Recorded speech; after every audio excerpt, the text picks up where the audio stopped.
Entonces, para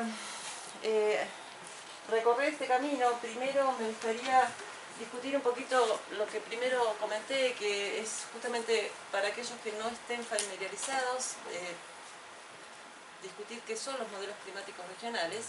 Después vamos a hacer una breve historia, un breve recorrido en la historia del modelado climático regional. Todo esto es exclusivamente en Sudamérica, y como no quería repetir en Sudamérica, no lo puse más que en el título, ¿sí? Pero esta historia es específicamente de qué es lo que se fue haciendo y cómo fuimos avanzando en los distintos centros de investigación en la región, hasta dónde llegamos, ¿sí?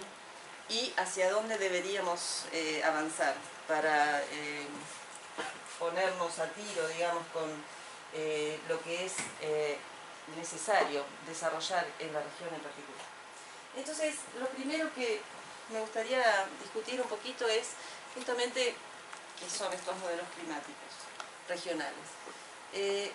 Está claro que si uno está pensando en el problema del cambio climático, hay toda una comunidad muy grande que está interesada en los impactos potenciales del cambio climático. Y en general, para cualquier evaluación de impacto del cambio climático, uno necesita información, no datos, sino información. Necesita saber cómo va a variar determinadas variables atmosféricas que pueden tener un impacto específico en algún sector, en particular en la producción agrícola, en los recursos hídricos, en la biodiversidad, dinámica de bosques. Podemos agregar una lista larguísima, salud, medio ambiente, digamos. La lista es muy larga. Estos son los elementos de impacto que históricamente han sido más desarrollados en distintas regiones del mundo. Y las variables básicamente, que son las más requeridas para este tipo de estudios de impacto, en general son la precipitación y la temperatura, pero no son las únicas variables que se utilizan. Ahora bien, si nosotros queremos, por ejemplo, estudiar el impacto de la evolución futura del clima en la producción agrícola, y ahí, bueno, hay un mapa de producción de, creo que soja en la pampa húmeda argentina. Quiero que vean, ese mapa en realidad no me interesa mucho el detalle de qué es lo que está mostrando, pero lo que sí me interesa es que vean el detalle espacial que estamos necesitando para poder intentar ver si esa distribución de producción puede llegar a cambiar porque cambian las condiciones del clima. Lo mismo si lo pensamos en términos de una cuenca, y otra vez ahí, perdónenme que mi presentación siempre está sesgada hacia el sudeste de Sudamérica, pero bueno, es la región donde vivo y es la región donde estudio más los problemas dinámicos de la atmósfera. Pero claramente si ustedes empiezan a analizar las características de los ríos, por ejemplo de la cuenca de Plata en particular, uno necesita un detalle espacial muy grande para poder determinar la diferencia entre lo que pasaría con las condiciones de la atmósfera, aguas arriba o aguas abajo, en la cabecera del río, etcétera, en distintas regiones. Con lo cual, lo que necesitamos, en definitiva, es información en alta resolución, es decir, con un detalle espacial importante. ¿Está bien? Eso es lo primero que tenemos que considerar. Y, por otro lado, es la herramienta, digamos, generalmente utilizada para desarrollar estos escenarios futuros de cambio climático, que se refieren a determinar cuáles son las condiciones climáticas, la evolución del clima, de las condiciones climáticas en respuesta a forzantes como el incremento de concentración de gases de invernadero. En general se lleva a cabo con lo que se llama modelos globales. Y en general los modelos globales, como operan en toda la atmósfera terrestre, tienen una resolución espacial relativamente baja, ¿sí? Del orden de los 100 kilómetros o todavía más baja.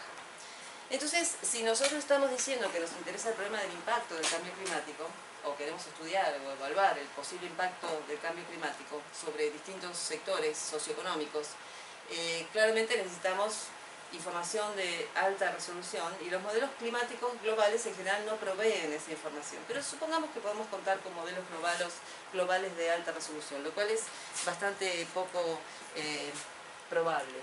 Pero sí podemos contar con información provista por modelos regionales. Y acá viene entonces una de las cuestiones que quisiera discutir, es qué son estos modelos regionales, a diferencia de estos modelos climáticos globales.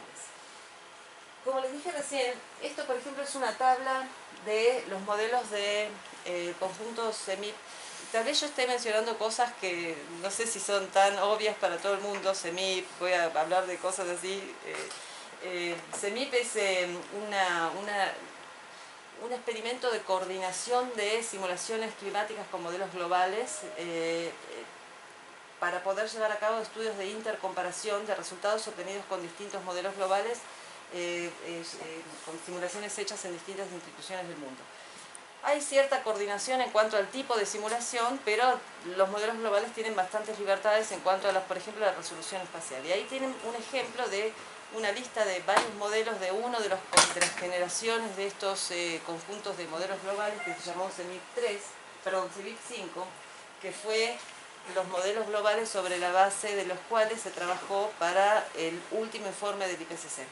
¿Sí? El quinto informe de evaluación del IPCC, que salió publicado hace un 2013, ¿no? Por ahí. Pero si ustedes miran, lo que quiero mostrarles en esa tabla es simplemente, hay muchos modelos globales, y en la columna de la derecha lo que vemos es la lista de la resolución espacial horizontal de los modelos. O sea que está claro que los modelos tienen, por lo menos hasta la generación que corresponde a CEMIP 5, tienen resoluciones como muy alta, de 100 kilómetros, ¿sí? Pero en general está entre 1 grado y 3 grados, ¿sí? 100 kilómetros a 300 kilómetros aproximadamente. Y está claro que esto no nos alcanza para hacer una evaluación de un impacto de las condiciones climáticas.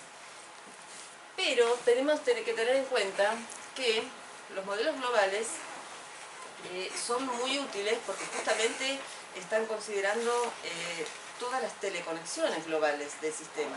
Con lo cual, uno asume que en general, no todos los modelos, pero en general los modelos son capaces de representar las características de la circulación de gran escala y las teleconexiones y los patrones de circulación más de escalas más grandes, ¿sí?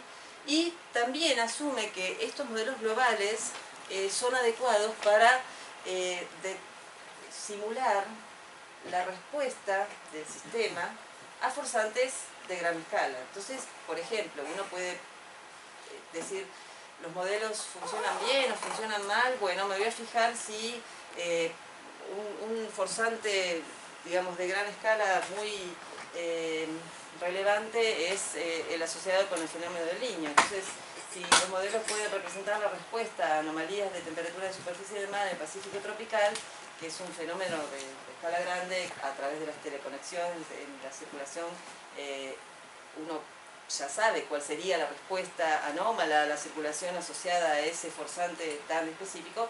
Entonces, bueno, si tienen la capacidad de responder a esos forzantes, uno asume que también va a tener la capacidad de responder a otro tipo de forzantes de escala grande. Y, por ejemplo, en particular, el forzante asociado con los gases de efecto invernadero, es decir, con el incremento de gases de efecto invernadero. De hecho, para evaluar eso, lo que se analiza es si los modelos fueron capaces de reproducir el cambio observado del clima durante los últimos 150 años en respuesta justamente a las observaciones que muestran el incremento de concentraciones de gases de efecto invernadero. Entonces, digamos que uno puede tener una idea bastante precisa acerca de si esos modelos son capaces de representar las condiciones generales o de circulación de gran escala y además de representar la respuesta del sistema a algún determinado forzante, en particular el relacionado con los gases, con el incremento de concentración de los gases de efecto invernadero. Entonces, eso está muy bien, pero como sabemos que tiene resolución baja, en primer lugar, la baja resolución no nos permite el detalle espacial que estábamos hablando antes. Pero hay otra cosa que no nos permite, porque si fuera solamente un problema de detalle especial, interpolamos y se acabó el problema. Pero el clima regional, el detalle, digamos, las características de la circulación de escala más chica, local o regional, no es simplemente un problema de una interpolación de algo de escala más grande a algo de una escala más pequeña. Justamente es la topografía, la presencia de costas, la presencia de aguas continentales, etcétera, lo que puede generar mecanismos forzantes que modulan ese clima, modulan la señal de más gran escala y hacen que el clima regional sea un poquito diferente respecto de la condición climática de una escala más grande. Con lo cual, si los modelos no tienen una resolución espacial adecuada, no capturan esos forzantes regionales que son la topografía y bueno, los que están indicados ahí, ¿están indicados? No, no están indicados. La topografía, la definición de las costas, aguas continentales, las características de la superficie, de la vegetación de la superficie, digamos, hay una cantidad de detalles que tiene que ver con la superficie específicamente. Obviamente, al no tener ese detalle, no pueden representarlo como forzantes de las condiciones climáticas y por lo tanto no va a poder simular de ninguna manera el detalle regional asociado a la presencia de esos forzantes. El ejemplo más obvio es la orografía, ¿sí?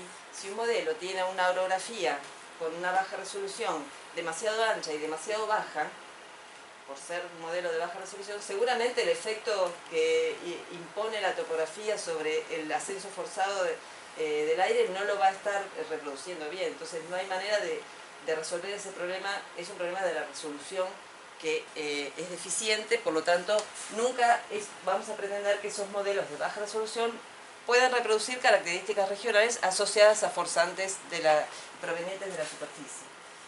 Entonces, ahí tenemos, digamos, la lista de los forzantes. Entonces surge la idea del modelado climático regional.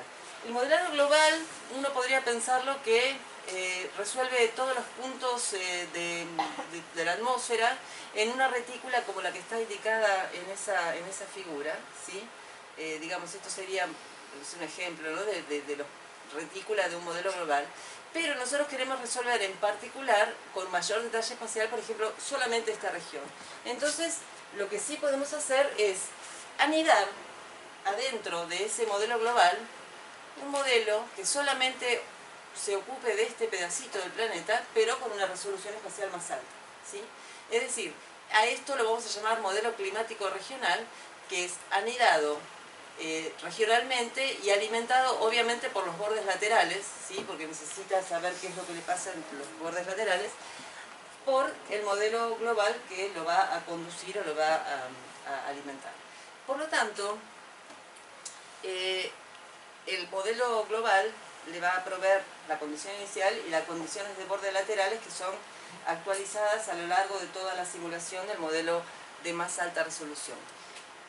Entonces, digamos que es una interesante combinación porque lo que uno asume es que debido a que el modelo regional está condicionado en los bordes laterales por la circulación provista por el modelo global, lo que asume es que el modelo global resuelve bien la circulación de escala más grande. Entonces las condiciones de borde son de buena calidad, que es el forzante de gran escala. Pero al tener una resolución alta en el dominio en particular, lo que uno asume es que el modelo regional va a poder determinar los detalles de la topografía y de las costas y del agua continental y de la vegetación, etc. Y entonces el modelo regional va a ser el que va a generar los forzantes regionales que van a modular la circulación de más gran escala que ingresa, digamos, en los bordes laterales por el modelo, provistas por el modelo global. Obviamente acá va a haber una serie de discusiones acerca de si el modelo global no reproduce bien el clima de más gran escala, el modelo regional no va a poder corregir eso, o sea, hay una cadena de errores que se van sumando en esta secuencia de modelos, pero en general se asume o se utilizan modelos globales que son capaces de proveer condiciones de borde de buena calidad, ¿sí? Si no, es imposible que el modelo regional pueda reproducir algo un poquito mejor. Entonces, con esa idea muy general de modelado regional, vamos a ver cómo estuvimos trabajando en la región, en Sudamérica, con los modelos climáticos regionales. Básicamente un modelo regional es lo mismo que lo que usamos cuando hacemos un pronóstico a corto plazo, ¿sí? Es un modelo de área limitada, antes se llamaban modelos de área limitada, después se empezó con la idea de modelos regionales, pero es el mismo modelo, solamente que en lugar de hacer una se inicializa el modelo y se le dan condiciones de borde a lo largo de una corrida, en lugar de hacer una corrida de 48 horas o 72 horas, se hace una corrida de, si quieren, 150 años. Pero básicamente es lo mismo, solamente que bueno, tiene su complejidad el hecho de que la simulación sea demasiado larga. Pero esa es la idea básica de utilizar estos modelos, y el primer experimento que se llevó a cabo con un modelo climático regional fue por el año 90, ¿sí? Georgie y Linda Mearns, por el año 90 hicieron su primera simulación climática con un modelo climático regional en Estados Unidos, y digamos que fue el puntapié inicial para empezar a desarrollar esta metodología. En Sudamérica los primeros experimentos con este tipo de métodos empezaron en principios de los años 2000, ¿sí? En las primeras partes de la década del 2000, donde podemos encontrar algunos, no es la lista, por supuesto no es completa, pero hubo mucha gente que utilizó distintos modelos regionales, hizo simulaciones que tenían una duración de una estación o un año o 5 años, pero en general simulaciones cortas. Uno corría un periodo de primavera, verano, 97-98, el otro se le ocurría el año 92 o el 82 porque había sido un día, o sea, cada uno tenía su interés científico particular, pero empezó a desarrollarse esta idea de poder utilizar modelos regionales para hacer simulaciones climáticas, digamos, si bien eran simulaciones relativamente cortas. Entonces lo primero que surge es que, bueno, son distintos modelos, cada institución usaba un modelo, aparecía el modelo, el MM5, el modelo ETA, el modelo REC-100, que es el modelo que se desarrolla en el ICTP, entre los modelos más populares en Sudamérica. Y otra cosa interesante es que los dominios sobre los cuales se integraban los modelos dependía del interés que tenía el grupo en utilizar un modelo para estudiar algún proceso en particular. Entonces tenemos, por ejemplo, estudios con un modelo, con este dominio, este otro dominio. Este es un trabajo de Maísa de hace, de 2006 creo, ¿no? Anidado con el M5 en la costa. Bueno, acá tenemos otro dominio un poquito más, abarca un poquito más de Sudamérica. Después tenemos, no se ve mucho, pero hay otro dominio distinto. Pero bueno, lo que quiero que vean es que el grupo hacía el estudio con un modelo distinto y la región dependía de lo que uno quisiera estudiar. Y el periodo que simulaba también era diferente, porque por ahí a uno se le ocurría estudiar una estación de verano, otro quería un invierno, porque había pasado algo especial en ese invierno de esa región, con lo cual era muy difícil comparar el resultado de un modelo con otro, porque primero los periodos eran distintos, las regiones eran distintas, el dominio era distinto, pero digamos que fue un puntapié inicial que nos permitió empezar a ver cuál era la habilidad de los modelos climáticos, de los poquitos experimentos. Fíjense que la lista es corta, pero si bien hay algunos más, no es mucho más exhaustiva que esto. Empezamos a discutir si podíamos ser capaces de reproducir algunas características específicas del clima regional. Más avanzada la década del 2000, en el mundo los europeos ya estaban haciendo experimentos coordinados con múltiples modelos, digamos. Ellos en el área de modelado del clima regional fueron siempre estuvieron siempre bastantes pasos adelante.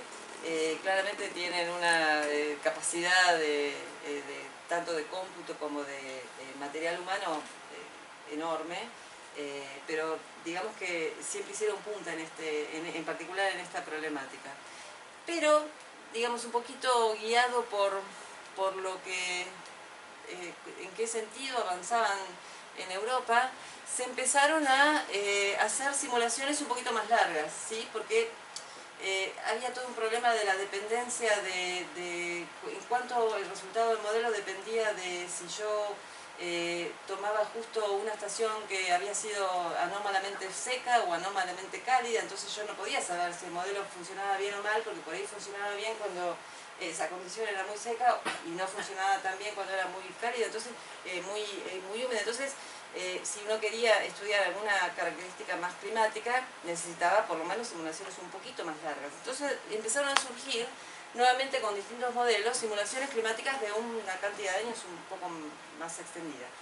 5 años, hasta 30 años, en esa década hay algunas simulaciones más largas. Y nuevamente este tipo de experimentos fueron realizados, digamos, la lista es un poquito más larga acá porque hubo mucha más gente que empezó a trabajar con esta técnica, pero nuevamente los dominios sobre los cuales operaban estos modelos, los dominios espaciales y las resoluciones espaciales eran completamente diferentes, con lo cual nuevamente teníamos dificultades para comparar los resultados entre lo que obteníamos con un modelo respecto de lo que obteníamos con otro. ¿Por qué? A partir de todos estos estudios entendimos que los resultados con un modelo climático regional dependen mucho de lo que se llama configuración del modelo, es decir, la posición del dominio o la definición del dominio y la resolución. Si hago una simulación con un dominio centrado incorporando el Pacífico, el Atlántico y todo Sudamérica, o si tomo los bordes del dominio mucho más cerca de la costa oeste y este de Sudamérica, los resultados son distintos. ¿Cómo hago para elegir cuál? Porque a veces distinto no quiere decir que uno sea siempre mejor que el otro. Con lo cual, hay una sensibilidad muy grande de los resultados de un modelo climático o, por ejemplo, al dominio. Obviamente, ni que hablar está en cuanto a que los resultados van a ser muy distintos si el modelo es corrido en 20 kilómetros, 50 kilómetros, 80 kilómetros.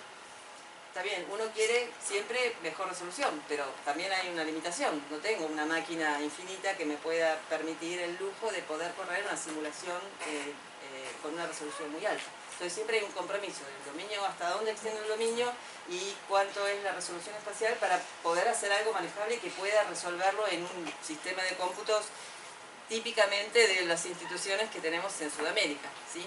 Entonces, claramente, de la mano de los resultados que empezaron a mostrar que los resultados dependían mucho de la configuración del modelo, es decir, de la definición del dominio, de la resolución.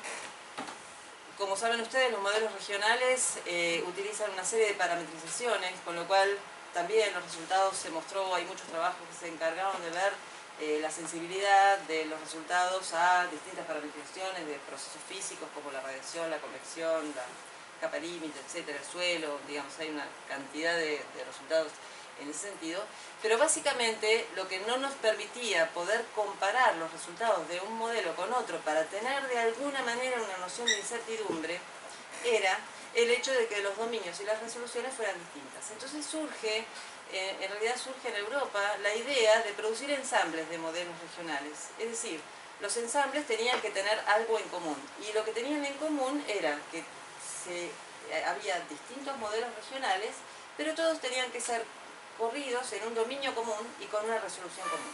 Entonces ahí aparece la idea del ensamble con modelos regionales. Y empiezan los europeos con un proyecto muy grande que se llamó Prudence y más adelante con otro proyecto muy grande que se llamó Ensambles justamente, donde empiezan a discutir este tipo de problemas justamente para poder incorporar el problema de cuantificar la incertidumbre, porque claro, los modelos no son perfectos, ningún modelo es mejor que otro, a veces hay algunos modelos que funcionan mejor en una región o para una estación del año, para alguna variable y demás, entonces no hay ningún modelo que digamos, este es el modelo que vamos a usar todos para... no existe. Entonces, bueno, tenemos que usar varios y tenemos que vivir con la incertidumbre, ¿sí? En el modelado regional. Entonces surge la idea de los ensambles.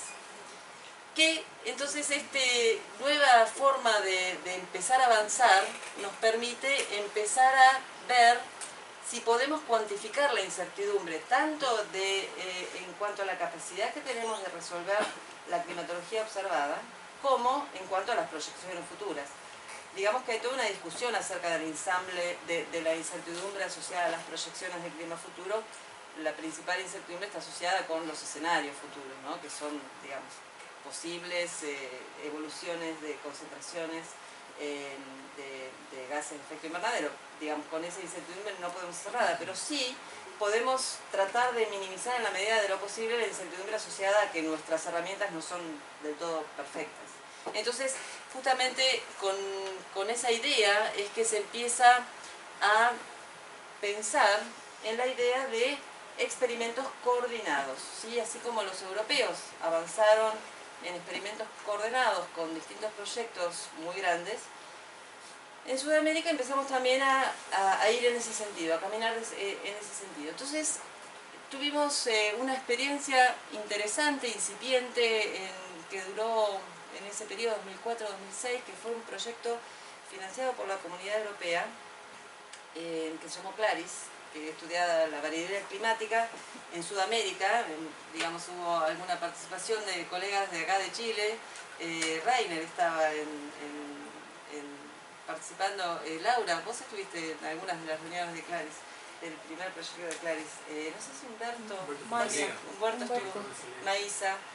O sea que había un grupo participando de este proyecto. La idea de este proyecto era, entre otras cosas, tratar de, digamos, tenía varias componentes enfocadas en la variabilidad climática, en primer lugar, pero una de los focos importantes de este proyecto fue empezar a diseñar experimentos coordinados. Experimentos coordinados quiere decir, juntémonos todas las instituciones que podemos hacer simulaciones con modelos climáticos regionales, cada una con el modelo que suelen utilizar, definamos un dominio común, definamos una resolución común y lancemos una serie de simulaciones para poder comparar los resultados y poder empezar a capturar la incertidumbre, por lo menos asociada a la deficiencia de la herramienta que se utiliza para obtener esta información. En este proyecto había instituciones de Sudamérica y había también instituciones europeas, porque era un proyecto financiado por la Comunidad Europea. Con lo cual logramos tener unos cuantos modelos regionales, que creo que en CLARIS eran 5 modelos regionales. Algunos se utilizaban acá en Brasil, en Chile y en Argentina, y otros eran en algunos países europeos, en España, Italia, bueno, ya no me acuerdo, Alemania. Y lo primero que se hizo fue tratar de empezar a trabajar con la técnica, es decir, estábamos estudiando variabilidad climática todavía en este proyecto, con lo cual dijimos, bueno, vamos a ver si podemos proveer información climática en resoluciones, en alta resolución. En esa época ofrecer 50 kilómetros de resolución comparado con la generación de los modelos globales que andaba por los 250 kilómetros en ese periodo, era alta resolución y había toda una componente de aplicaciones que le servía mucho esta información, con lo cual decidimos que esta iba a ser la resolución y se hicieron una serie de simulaciones coordinadas de algunos meses o de un año de duración y algunas pocas simulaciones de 10 años, todas alimentadas en los bordes por reanálisis. En particular en este experimento se utilizaron reanálisis de ERA 40.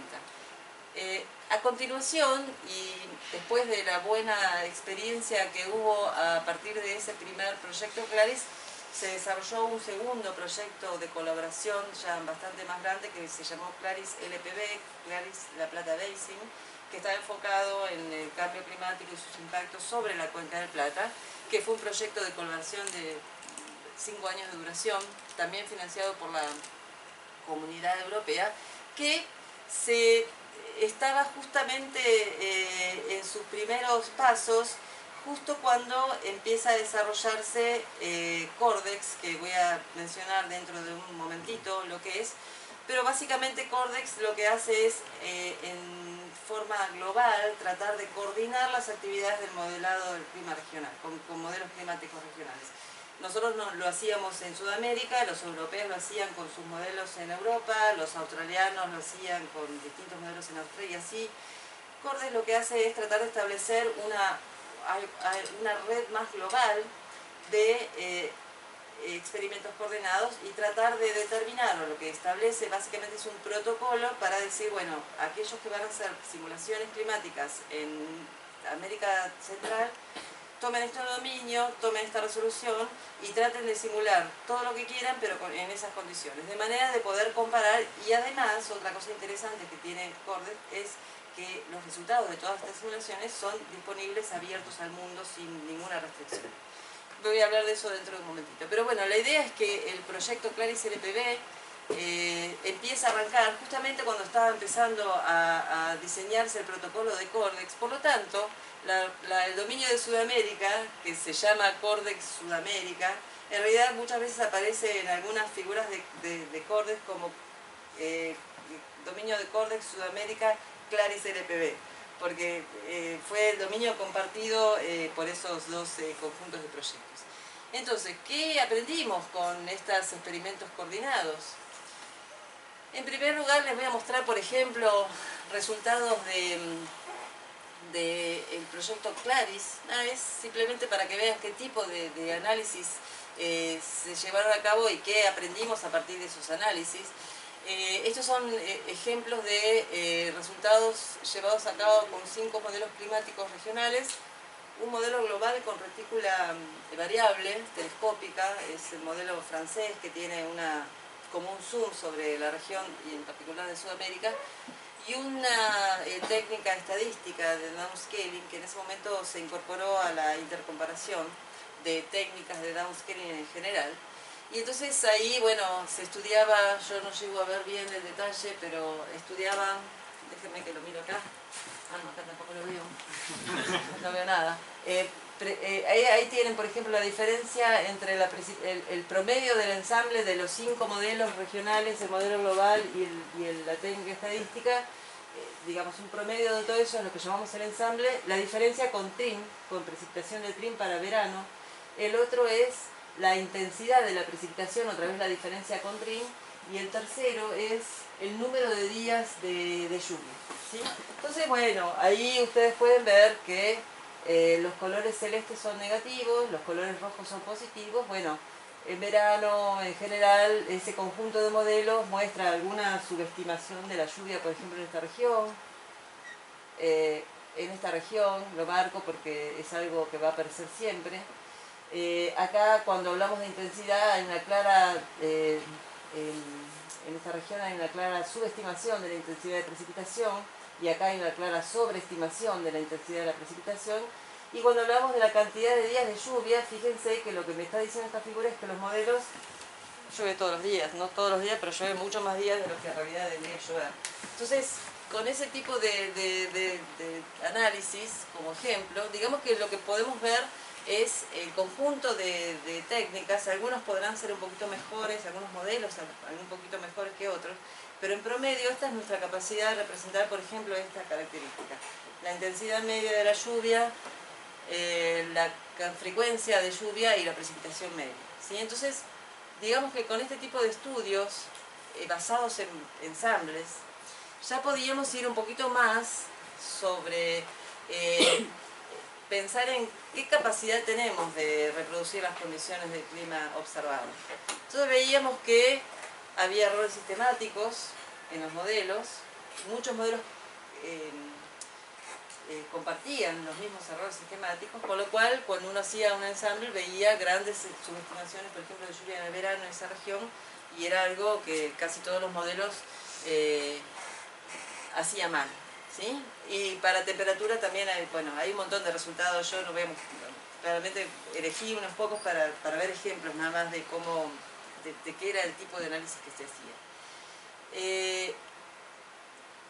Con Claris LPB, digamos que explotó el modelado regional en Sudamérica, y de hecho nos pusimos en una situación en la que estábamos más avanzados que Norteamérica, insólitamente, en el área de modelado del clima regional coordinado, ¿sí? Nosotros en el año 2010 teníamos 7 simulaciones hechas con modelos regionales para poder estudiar la incertidumbre en la simulación del clima regional observado, que no solamente era comparable a estudios hechos en Europa y algunas pocas cosas hechas en Australia. Quiere decir que este proyecto nos ayudó mucho a poder trabajar en forma coordinada y avanzar realmente en una dirección bastante adecuada.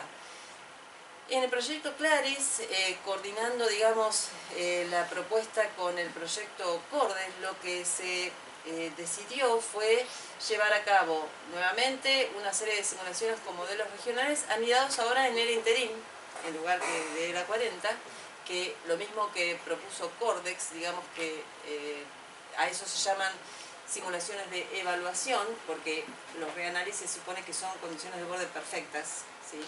Los reanálisis son lo más perfecto que hay comparado con un modelo global. Si ustedes comparan, por ejemplo, no sé, la circulación media en 500 hectopascales de un modelo global con el de reanálisis, van a ver que el reanálisis es perfecto. O sea, los errores de los modelos son muy grandes. Entonces, lo mejor que tenemos son los reanálisis, y por eso se lo llama condiciones de borde perfectas, y por eso la evaluación, esto lo que determina es la evaluación del modelo, porque si yo digo que la condición de borde es muy buena, los errores que puedo llegar a obtener se deben a que el modelo está haciendo algo mal. Entonces, por eso evalúo el modelo con este tipo de simulaciones. Y el momento en que estábamos trabajando con el proyecto Claris LPB, lo único que teníamos disponible a ese momento era CEMIP 3. Todavía CEMIP 5 era muy incipiente, no había tiempo para esperar a los modelos globales del conjunto CEMIP 5. Entonces se hicieron escenarios utilizando los modelos globales del conjunto CEMIP 3 con este escenario, el A1B.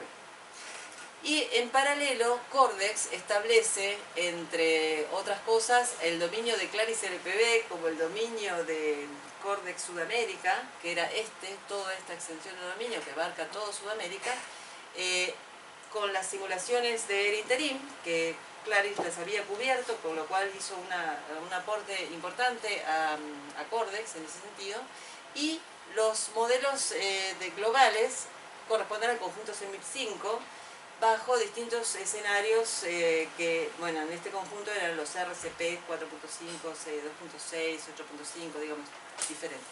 Y inicialmente se propone una resolución de 50 kilómetros, que era lo que se venía trabajando hasta el momento en la región con un dominio tan grande.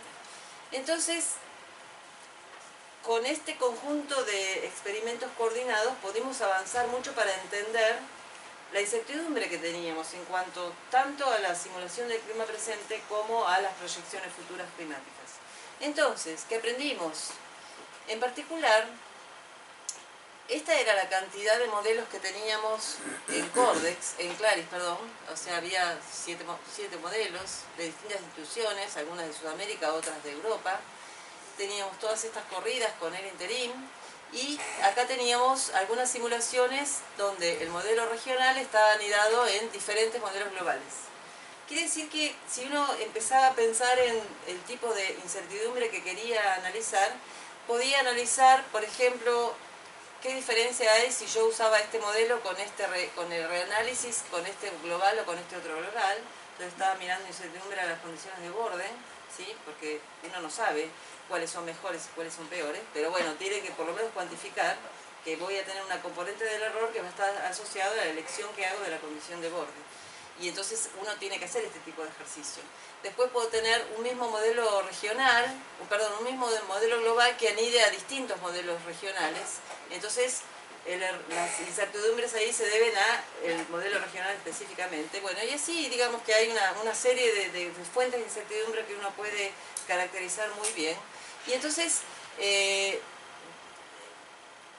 con este ensamble de Claris, pudimos hacer bastantes estudios asociados a incertidumbre a la herramienta, al modelo climático, al modelo global conducente y también a la variabilidad interna que tiene que ver con estos distintos miembros de una simulación con un modelo global que, bueno, están inicializados en tiempos distintos, y eso nos da un ruido, digamos, una variabilidad interna entre una simulación con el mismo modelo inicializado un día a diferencia de otro, y que me da de alguna manera el nivel de ruido que puedo llegar a tener en la simulación climática. Entonces, hay una serie de trabajos que surgen de este conjunto de simulaciones, y hay un Special Issue de Climate Research que salió publicado en el año 2016, que tiene una cantidad bastante importante de trabajos que abordan distintos problemas basados justamente en este conjunto de simulaciones. Por ejemplo, lo que aprendimos de Claris y esto lo quiero marcar por lo que voy a decir a continuación, no porque quiera mostrar resultado propio, pero bueno, estuve trabajando un poquito con estas cosas. Acá tienen un ejemplo de si nuestras herramientas son buenas o no tanto. Entonces acá lo que vemos es la diferencia entre cru, ¿no? No es la mejor observación, pero, no, perdón, es un ensamble de observaciones y el ensamble de los 7 modelos regionales que están anidados en reanálisis, ¿sí? Invierno y verano, y esto es temperatura. Como es observación menos cru, los azules quiere decir que el modelo subestima y los rojos quiere decir que el modelo sobreestima. La diferencia en general uno la ve como modelo menos observación, y acá no sé por qué decimos al revés. Pero bueno, lo que vemos es que en promedio durante, esto fueron simulaciones de, creo que fueron como 20 y tantos años, ahora no recuerdo, ¿sí? Pero bueno, lo que vemos es que hay errores sistemáticos, o sea, esto es el promedio de los errores de todas las simulaciones. Entonces, fíjense que estoy hablando de errores de, acá tengo 3 grados, o sea, si viera puede suceder que un modelo compensa el error que en el otro. Cuando tengo 3 grados quiere decir que hay algo que o es muy sistemático o hay algún modelo que tiene un error demasiado alto y no compenso con otros, digamos, pueden pasar muchas cosas. Cuando miramos lo que pasa en la zona de la cordillera es muy difícil de evaluar eso, porque si bien en este trabajo se usó un ensamble de observaciones, todo esto está en 50 kilómetros, creo que está CRU, está la base de datos de la Universidad de Delaware, no recuerdo en este momento qué otras. Las observaciones en la cordillera tampoco son buenas, ¿sí? Entonces por ahí penalizamos demasiado los modelos, pero digamos que los modelos no funcionan bien en la zona de la topografía compleja, y más con una resolución que si bien es buena, 50 kilómetros, no es una resolución demasiado alta como para poder esperar demasiado de un modelo regional. Entonces, bueno, acá lo que podemos ver es que identificamos algunos errores sistemáticos. Fíjense que acá, por ejemplo, en verano hay una excesiva sobreestimación de la temperatura media de verano, bastante grosera. Y mirando un poquito más detalle, después verificamos que no era un problema de un modelo individual, sino que todos los modelos hacían lo mismo. Todos los modelos sobreestimaban la temperatura. Y si miramos la lluvia, también pasa lo mismo. Con la precipitación encontramos algunos errores bastante sistemáticos de todos los modelos, ¿sí? Y es esta subestimación, esta sobreestimación enorme de la precipitación en esta región, en la zona al otro lado de los Andes, digamos, del lado occidental, y una muy fuerte subestimación en la zona de la Cuenca del Plata, principalmente en invierno. Mientras que en verano tenemos otra vez una fuerte subestimación. Hoy estábamos hablando con René de la precipitación en esta región, y fíjate que ningún modelo puede capturar estas características de la precipitación de verano en esta región. Y nuevamente tengo una interesante subestimación acá y sobreestimación en esta zona de acá, que es la época donde más llueve. Analizando en particular la Cuenca del Plata, porque digamos uno ve esta figura y no puede saber si hay un modelo o 2 modelos o cuántos modelos están haciendo las cosas todas mal o algunos bien y otros mal. En general, estos bias o errores sistemáticos son errores sistemáticos prácticamente compartidos por todos los modelos. Es decir, todos los modelos sobreestiman la lluvia en la cordillera, todos los modelos subestiman la lluvia en la Cuenca del Plata, digamos, es bastante sistemático. En la zona de trópicos hay algunos modelos que sobreestiman, otros subestiman, entonces a veces ese blanco de acá o estos valores un poco más bajos de acá son engañosos, porque acá puede haber compensaciones de errores positivos y negativos de distintos modelos. Pero en estas regiones de acá, que están marcadas, digamos, donde los errores son más importantes, en general son sistemáticos. Entonces, en la Cuenca del Plata en particular, hay un trabajo, y esto lo estoy contando justamente porque me gustaría mencionar, aunque sea, que hay una técnica que se utiliza normalmente cuando uno encuentra errores sistemáticos. ¿Qué hago yo? ¿Me sirve ese resultado del modelo para utilizarlo en un problema de impacto? Cuando tengo un error de un 30% de subestimación de lluvia y quiero ver el impacto del cambio climático en la hidrología, por ejemplo, ¿me sirve eso así como está? Y la verdad que mucho no. Entonces hay todo un desarrollo de corrección de errores sistemáticos, ¿sí? Entonces hay un montón de gente trabajando en lo que se llama métodos de bias correction. Ningún método es perfecto. Algunos métodos trabajan sobre la temperatura, otros sobre la precipitación, que son las variables más interesantes o que más se utilizan. Algunos tienen un método de corrección de bias combinado, porque la temperatura y la precipitación no son independientes.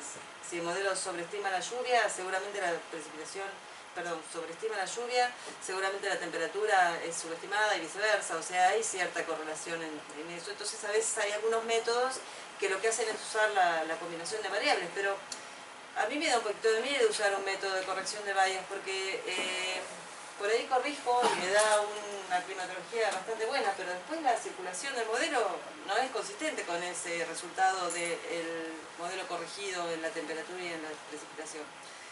Con lo cual, si bien es necesario, porque si no, no me sirve el resultado para utilizarlo en un modelo de impacto, tengo que tratar de buscar la manera de resolverlo de otra forma, ¿sí? Porque es como, no sé, tomar una aspirina cuando me tengo que operar del apéndice.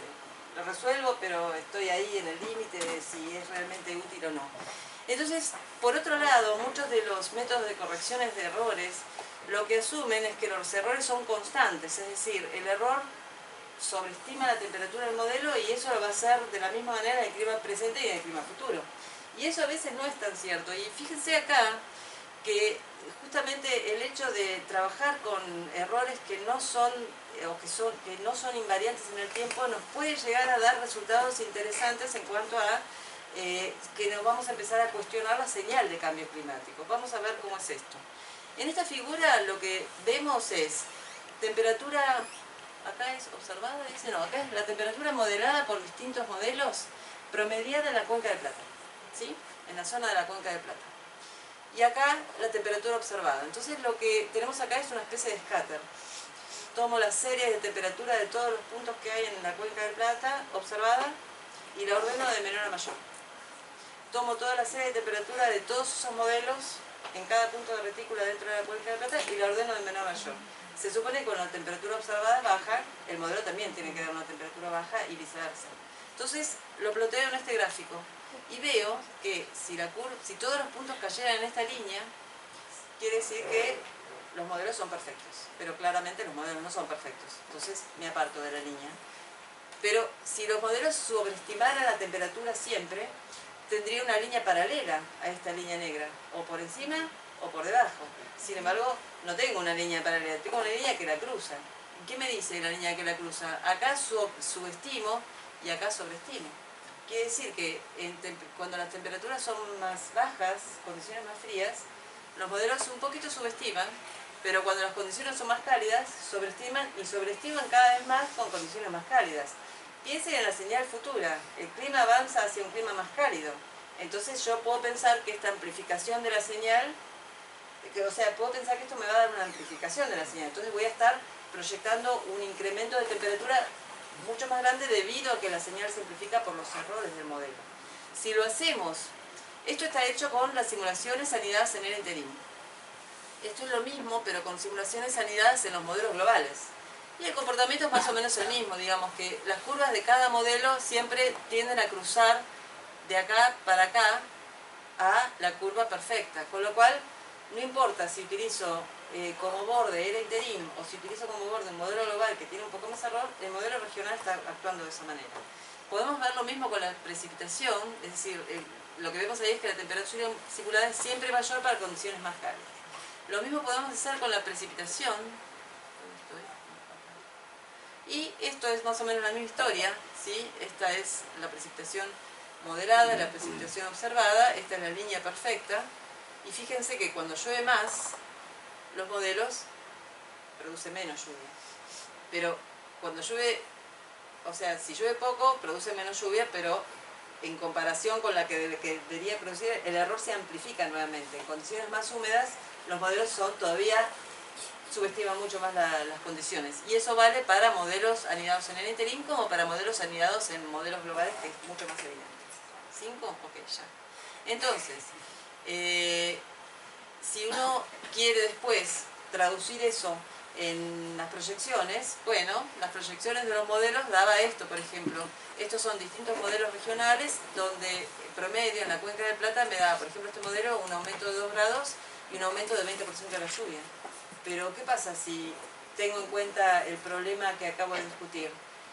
Aplico un método de corrección sistemática, que por ejemplo en este caso particular utilizamos un método que corrige la distribución empírica, tanto de temperatura como de precipitación. Fíjense que la señal cambia un poquito. Este modelo que me daba más de 3 grados de calentamiento, y bueno, este es un poquito particular. Vamos a mirar este, por ejemplo. Este triangulito me daba 2 grados de calentamiento y un poco menos de 20% de aumento. Sin corregir me daba un poquito más aumento de temperatura y un poquito diferente también el cambio en la precipitación. Y otra cosa que se ve acá es que la dispersión, es decir, la distancia que hay entre los distintos modelos en esta dirección y en esta dirección, es decir, la dispersión de la señal de cambio de temperatura y de precipitación, se hace un poquito más chica cuando le aplico una restricción observacional, es decir, corrijo los modelos. Entonces hay toda una discusión de cómo hacemos para trabajar con los modelos regionales. ¿Aplicamos métodos de corrección o no? Es una discusión que está abierta y de hecho en Cordex hay toda una metodología que provee distintas simulaciones donde están los resultados crudos de los modelos y los resultados con distintos métodos de corrección. Con lo cual ahí entramos en otro tipo de potencial fuente de errores o de incertidumbre en este producto, que son qué método de corrección uso. Entonces, dos palabras para Cordex, y después ahí sí me gustaría ver, hasta acá, digamos, podríamos decir que hasta acá llegamos, ¿no? Esto es lo más que pudimos hacer en términos coordinados, pues me parece que deberíamos continuar en esa dirección. Brevemente, Cordex, como les mencionaba hace un ratito, es un programa del Programa Mundial del Clima que lo que trata es mejorar la calidad de la simulación del clima regional a escala global.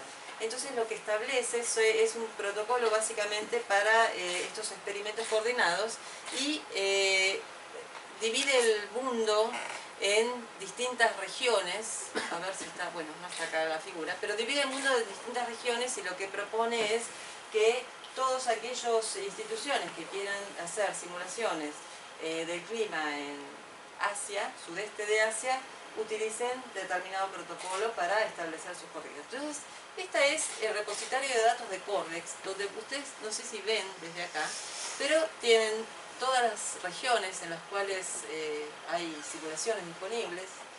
Y acá tienen la cantidad de modelos regionales, la cantidad de modelos globales que se usan para conducir a los regionales. No sé qué dice ahí. Las corridas de interim, y acá hay distintos escenarios, y acá nos dice la cantidad total de simulaciones. Fíjense en los europeos, cómo andan. Tienen 107 simulaciones, ¿sí? Y tienen simulaciones a 50 kilómetros, a 22 y a 11. ¿Sí? O sea, si comparan todas las regiones, es claramente los europeos están en otra dimensión, ¿sí? Han logrado responder preguntas como en qué medida la resolución puede modificar el valor agregado que producen estos modelos regionales respecto de los modelos globales. Porque, digamos, puedo jugar con ver si 50 kilómetros me alcanzan, si 22 kilómetros me alcanzan, si 11 kilómetros me alcanzan, ¿sí? Fíjense cómo estamos nosotros, ¿sí? Nosotros tenemos apenas 6 modelos regionales, anidados en 5 modelos globales. Hay 4 simulaciones en el interim, lo que suma en un total de 23 simulaciones, pero bueno, algunas están en el repositorio de Cordex y otras no está tan claro porque están en las instituciones propias que llevaron a cabo estas corridas. En particular, si ustedes quieren ver qué es lo que tenemos en Sudamérica, Cordex provee estas simulaciones. Todas tienen resoluciones de 0,44 grados, es decir, aproximadamente 50 kilómetros, y hay una interesante cantidad, por lo menos, de distintos modelos, ¿sí? Esto en verde, en rojo quiere decir que todavía no están completadas, pero están por lo menos planeadas o ongoing, ¿sí? Distintos modelos globales conduciendo a estos modelos regionales. Algunos tienen la simulación de evaluación y algunos con o las dos escenarios o uno solo. Ahora, esto es lo que tenemos, ¿sí? Resolvimos digamos, tenemos la herramienta óptima para poder proveer buena información para estudios de impacto de cambio climático. Yo diría que no, todavía no, porque todos estos modelos, bueno, no quiero demorar demasiado en esto porque tengo ¿cuánto tiempo? Nada. Tiempo para preguntas. El tiempo pasó.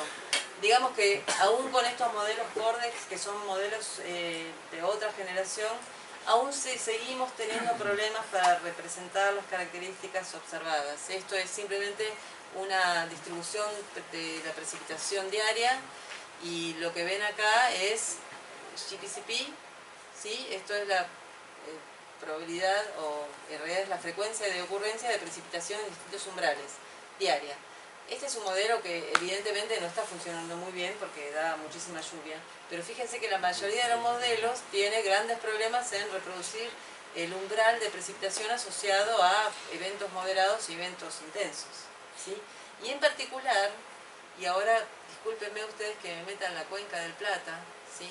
Bueno, estos son resultados, digamos, de otros trabajos hechos con ensambles de modelos de Cordex, que lo que muestran es justamente estadísticas de precipitación diaria, número de consecutivos días de lluvia,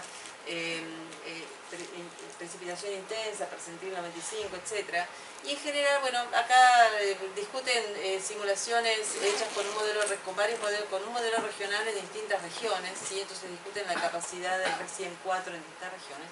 Pero lo que está claro es que cuando uno empieza, esto lo voy a pasar, cuando uno empieza a mirar los resultados se da cuenta que los modelos todavía tienen muchas deficiencias y la verdad que así como están no resuelven el problema, entonces uso un modelo global. ¿Para qué me voy a complicar la vida en tener un modelo regional si igual tiene errores enormes?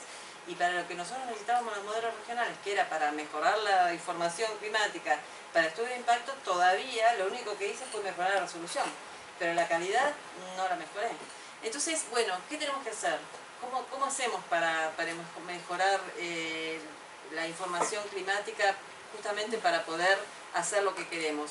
¿Nos interesa solamente trabajar para fin de siglo XXI?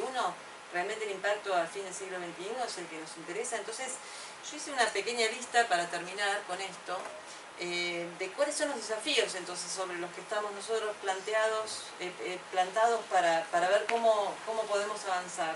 Uno de los desafíos tiene que ver con que necesitamos mejor resolución, ¿sí? Primero porque la orografía en Sudamérica es la clave de las características especiales que tiene el clima regional. Ya vieron que toda los errores de lluvia, sobreestimación de lluvia en la zona de los Andes, claramente está asociada con que tengo un problema en representar los Andes.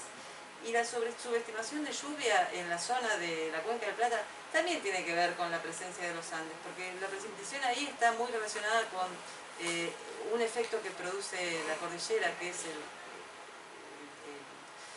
justamente el doble jet que conduce la humedad, etcétera, etcétera, la convección, digamos, toda una serie de procesos, pero la orografía es importante.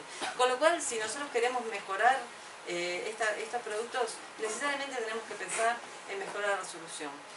Otra de las cosas que tenemos que pensar, y en particular por eso ahora sí me paro en la Cuenca del Plata, donde la convección es la vedette de la precipitación, ¿sí? El 90% de la lluvia en verano está debida a sistemas convectivos en mesoscala, y evidentemente los modelos regionales la parametrizan y no hacen un muy buen trabajo, subestiman los eventos extremos, con lo cual está claro que tenemos que movernos hacia una resolución mucho más alta y casi le diría que podríamos llegar a modelos de convección explícita, donde resoluciones de 2 kilómetros, digamos, como para poder no hacer una simulación de 30 años, pero tratar de buscar una estrategia para producir un producto que sea útil para alguien, porque, digamos, yo puedo hacer un montón de papers, pero ¿para qué hago tanto esfuerzo? ¿Para escribir un paper más o un paper menos? No sirve, digamos. Uno tiene que producir información para que sea útil para alguien que la vaya a usar. Entonces, una de las cosas que deberíamos poder hacer es volver a tratar de establecer una mejor coordinación regional. Lo pudimos hacer con el proyecto Claris porque teníamos un proyecto europeo que nos daba un poco de dinero y podíamos establecer estas coordinaciones. Pero en Chile hay grupos que hacen modelación climática, en Perú hay grupos que hacen modelación climática, en Brasil, en Uruguay poco, en Argentina. Tenemos que volver a empezar a coordinar, ¿sí? Porque es imposible sino hacer esfuerzos individuales. Especialmente para la costa pacífica, el acople con el océano es fundamental. Entonces, ¿es útil seguir trabajando con modelos atmosféricos o tenemos que empezar a incorporar modelos un poquito más complejos que por lo menos tengan un océano acoplado o algún modelo hidrológico acoplado, ya que esos son los mecanismos de acople más relevantes para la región? Y otra de las cosas que me pregunto es si, lo pregunté al principio, ¿realmente nos sirve tener estas cosas para fin de siglo o tenemos que resolver o tratar de proveer información que le pueda llegar a ser útil a alguien que piense en los próximos 30 años para tomar medidas de adaptación, estrategias o lo que sea? Con lo cual tendríamos que empezar a pensar si no podemos movernos hacia la predicción de en términos de modelado regional. Y para terminar, y esto es algo que es ubicuo de todas las presentaciones en Sudamérica, que es la calidad de los datos, ¿sí? Con la cual, si no tenemos datos para comparar con nuestras simulaciones de súper alta resolución, estamos ciegos, o sea, no podemos determinar si esto mejora o no mejora. Entonces también es un esfuerzo de coordinación el hecho de poder construir bases de datos comunes que podamos compartir en todos los países de la región, para poder hacer una evaluación un poquito más crítica acerca de la calidad de estas simulaciones. Bueno.